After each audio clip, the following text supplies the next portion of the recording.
साथियों नमस्कार। जय विज्ञान, जय संविधान, जय किसान।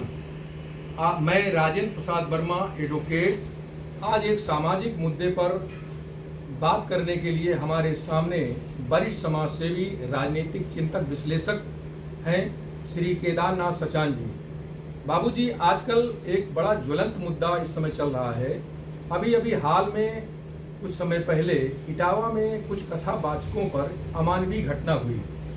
इसको आप किस नज़रिए से देखते हैं? हम चाहते हैं कि आप अपने तरीके से बताएं कि आप इसको किस तरीके से देखते हैं। आदरणीय वकील साहब, आपने बड़ा ज्वलंत मुद्दा पूछा और इससे आज की यूपी की सियासत बहुत ही गर्म है।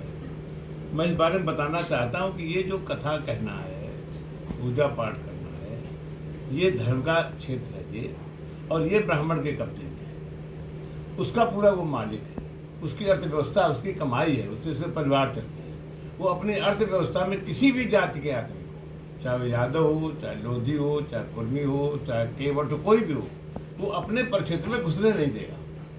रामसूत्र वर्मा जी एक बात कहा करते थे कि ब्राह्मण कभी हारता नहीं है, अपनी फील्ड में कभी नहीं हारता, क्योंकि वहाँ का रेफरी वही है, क्यूरेटर वही है, जजमेंट वही है, और हर लड़ाई को अपने क्षेत्र में ले जाता है, वो धर्म में ले जाता है। आप जब तक उसकी पीठ में लड़ोगे हमेशा हारोगे, क्योंकि वो अपनी पीठ का स्वतंत्र मालिक है, उसकी खुद की बनाई हुई पीठ है। तो उस पीठ में जब भी हम जाएंगे हम हमेशा हारेंगे, और हमें उसके बचने का एकमात्र रास्ता ये है कि हमें उसकी पीठ में नहीं जाना चाहिए। वर्मा जी ने कहा था कि आप इन्हें सुधारो मत, इन्हें नकारो। ये तो सुधार नहीं पाओगे, सुधारने जाओगे तो ये तुमको अपने में खुद से शामिल कर लेंगे। तो नकारना ही एकमात्र इनका निदान है। इस क्षेत्र से हम लोगों को दूर रहना चाहिए। बाबूजी, अभी इसके पहले देखा गया था, ये इटावा की कथावाचकों की घटना से पूर्व एक उत्तराखंड में एक कथावाचिका थी यामिनी साहू जी, उसके साथ भी एक तथाकथित वर्ग के द्वारा दुर्व्यवहार किया गया। इसके साथ साथ जबलपुर मध्य प्रदेश में कथावाचिका देविका पटेल के साथ ये घटना हुई। तीसरी घटना जो अभी ग्राम दादरपुर इटावा बकेबर में हुई, मुकुटमणि यादव जी के साथ और संत प्रसाद यादव के साथ, ये किस तरफ इशारा करती है कि समाज में आने वाले समय में क्या इसका मतलब परिणाम होगा? इशारा ये है कि ये लोग जिस वर्गों से आते हैं, ये अपने वर्गों को काम नहीं करते। इन्हें बुद्ध कथा कहनी चाहिए, इन्हें बाबा साहब का पाठ करना चाहिए, इन्हें जागरूकता की कथाएं कहनी चाहिए।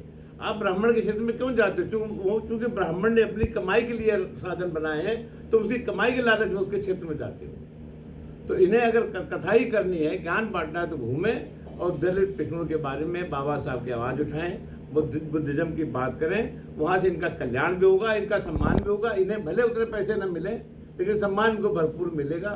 यही इनके लिए रास्ता है। इस ज्वलंत जो घटना हुई, अभी इस पे राजनीति भी गरमाई हुई है जी, और इसका आगामी जो 2027 का चुनाव, इस पे असर क्या होने वाला है? इस पर राजनीति से नहीं गरमाएगी कि अखिलेश यादव पीडीए की आग में झुलस रहा है। वो भी आपने सुना होगा, कल परसों एक संतोष पांडे विधायक थे, उनके यहाँ पहुंच गया। एक शुभम ने कोई शुक्ला लड़का उसके यहाँ पहुंच गया। अभी इनका सारा पीडीए ब्राह्मणों के चरणों में पहुंच गया। तो देखिए, भारत में दो समाज है, दो भगवान है। भगवान राम को उसने दे दिया क्षत्रियों को कि ये तुम्हारे भगवान है, तुम्हारी जात में पैदा हुए, तुम इनके वंशज हो। अब कृष्ण को दे दिया यादवों को। ये दोनों भगवान वाले ब्राह्मणवाद के जूठन हैं, और ये कभी ब्राह्मणवाद से अलग नहीं हो सकते। इन्हें चाहे तो अपमानित किया जाए, चाहे तो वो किया जाए, क्योंकि जब तक तुम झूठी कथाओं से जुड़े रहोगे। कृष्ण एक काल्पनिक है। ये ललन सिंह यादव ने हाई कोर्ट में मुकदमा जीता है कि रामायण और महाभारत एक काल्पनिक महाकाव्य है, ये कोई धार्मिक किताबें नहीं, न इनका कोई प्रमाण, न इनका कोई वजूद है। तो आप इन झूठी कथाओं के पीछे, कमाने के लिए इनके पीछे घूमोगे तो निश्चित रूप से समाज को अपमान झेलना पड़ेगा और समाज में विवाद होगा, और ये जो जाति राजनीति और उफान लेगी, यही भाजपा के लिए फायदेमंद है। बाबूजी, ये जो भी परिदृश्य हुआ है, अभी इटावा का जो मामला हुआ है, इसके लिए आगे बहुजनों के लिए संदेश क्या है? देखिए, बहुजनों के लिए एकमात्र रास्ता जो बुद्ध ने, जो बाबा साहब ने बताया, अगर आपको ब्राह्मणवाद से लड़ना है या छुटकारा पाना है, तो आप उसके फील्ड से बाहर रहिए। सामाजिक न्याय, समानता, इस पर जब आप लड़ोगे ब्राह्मण हार जाएगा, क्योंकि ब्राह्मण न्यायप्रिय नहीं है। ये अंग्रेजों ने कहा था कि ब्राह्मण के अंदर न्यायिक चरित्र नहीं होता है। तो जब आप उसके अन्याय की बात करोगे, उसके पाखंड के खिलाफ कोई बात करोगे, तब उससे जीतोगे। और आप उसी के साथ रहोगे तो आप उससे कभी जीतोगे नहीं, क्योंकि वहां का वो अकेला बादशाह है। धन्यवाद। एक बात और मैं कहना चाहता हूँ। आज एक बड़े मुद्दे का मैं खुलासा करता हूँ जो पूरे देश प्रदेश में गूंज रहा है। लोगों की शौक चढ़ी है कि हम शूद्र हैं। हम कहते हैं कि हम जितने भी किसान हैं, कुर्मी, यादव, जाट, गुर्जर, लोधी, कश्यप, कहार, शूद्र नहीं है। इसलिए नहीं है कि हम ब्राह्मण व्यवस्था को ही नहीं मानते।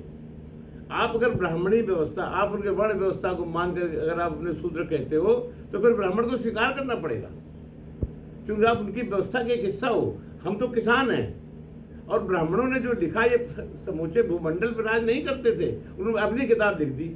जैसे किसी कट्टर हिंदू ने लिख दिया कि मुसलमान मिलेच्छ है, तो मुसलमान ये थोड़ा प्रचार करता है देखो देखो उन्होंने मिलेच्छ में लिख दिया तो हम मिलेच्छ हो गए, उसका प्रतिकार करता है।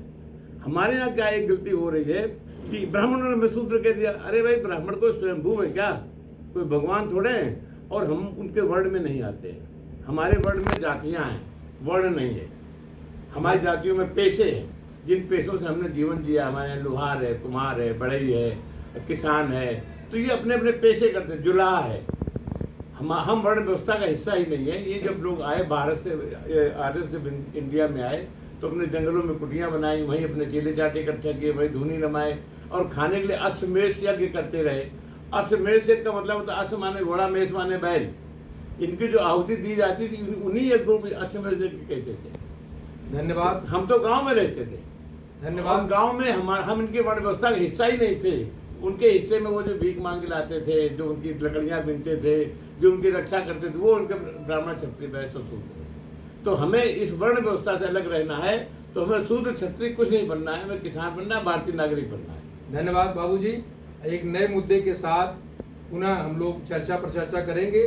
हमारे इस वीडियो को देखने के लिए जीना इसी का नाम है यूट्यूब चैनल को सब्सक्राइब करें। धन्यवाद।